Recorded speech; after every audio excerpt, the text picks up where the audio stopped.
We're here with Mr. Donald Digby and Big Allison today. Mr. Digby, how do you think the past few years have went for your company? First of all, I'd like to thank the American people for coming out today, and we had a good start to the CAPSUM process, and then after a little while, companies like Chester decided to take our market share, and then we kind of figured it out, and we're making Digby great again. I noticed in your success measures, market cap was your highest priority. Can you tell me how you managed to secure market cap? You know, Digby had a great market cap. We care about to control the low-tech market.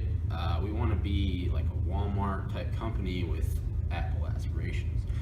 And I think we've done that. So we're going to make it great again, and we're going to keep making it great. All right, like Donald said, we want to be a Walmart with Apple aspirations. So to do that, we offered 3 products this year. First one was Days, second one was Dog, and finally we had Dad. We mainly focused on price and positioning for this, which ended up giving us a 27% market share in the low tech. And that, folks, is huge. And now to your more bad publicity, emergency loans. Hi, it's Big Allison here. I would just like to point out that Mr. Digby in years 4 and 5 had over $29 million worth of emergency loans. Yes, Mr. Digby can say that he's doing so well in the low-tech market, but if I have had to give him $29 million worth, I don't think he should be the leader in this industry. After taking a look at Mr. Digby's financial records, like right here, I noticed that the reason why he had to have emergency loans was because of terrible forecasting and horrible management as well. And Mr. Digby? All right, Miss Allison, we didn't go to school to be weather forecasters. We didn't go to school to forecast anything really, but we're learning from our mistakes, and we're gonna figure it out, and we have been figuring it out. We're gonna make this company great again. Yes, Mr. Digby, well, we all did not go to school to become meteorologists here, but forecasting is actually very important within a company. And as I can see, your inventory carrying costs were very, very high those 2 years, which was the reason why I had to come in and give you $29 million. Okay guys, let's calm down. We all know in CAPSUM world that debt is a good thing, so let's use it to our advantage. Mr. Digby, what was your plans regarding accessibility? I got this one, Donald. Now our goal for accessibility was reaching 90% accessibility for all of our customers. So the strategy for that one was we want to spend about $2 million total each year. Once we hit this 90%, which is around year 4 or 5, we started backing off on it a little bit, about 1.5 million per product. Let me jump in real quick. Our products are awesome. They've been awesome the whole time.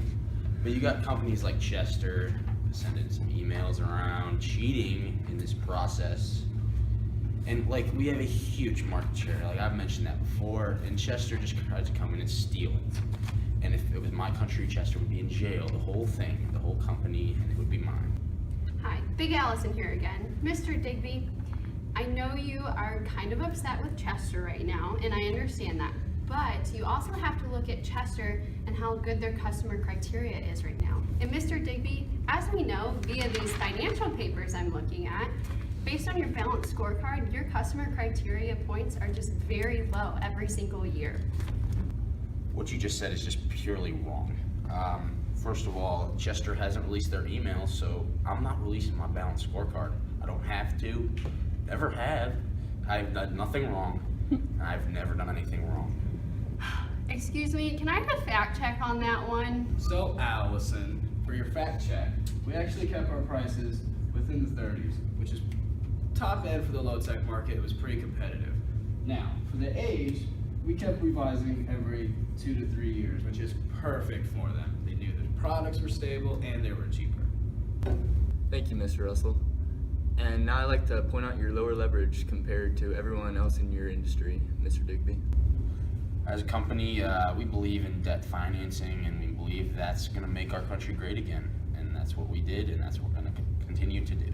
Now, like Donald said, we love our debt. Now, how that affects our leverage is assets over liabilities. So to keep us right here at this 1.9 that we were at the whole time, which got us full credit, kept our assets low by having decent turnovers and taking out a lot of long-term debt. Well, even if Mr. Digby is getting full credit with his leverage, I still don't like to think that he's going to lead the industry, especially with how good Chester's doing. He really needs to improve that forecasting. I'm not going to have to see you again, Miss Allison, and we will see what the customers have to say soon. The media's been saying all along that I'm going to lose, but we continue to tear it up, and we're going to make Digby great again, and I'm never going to have to see you again. Well, we are all out of time for tonight. Thank you and have a great night.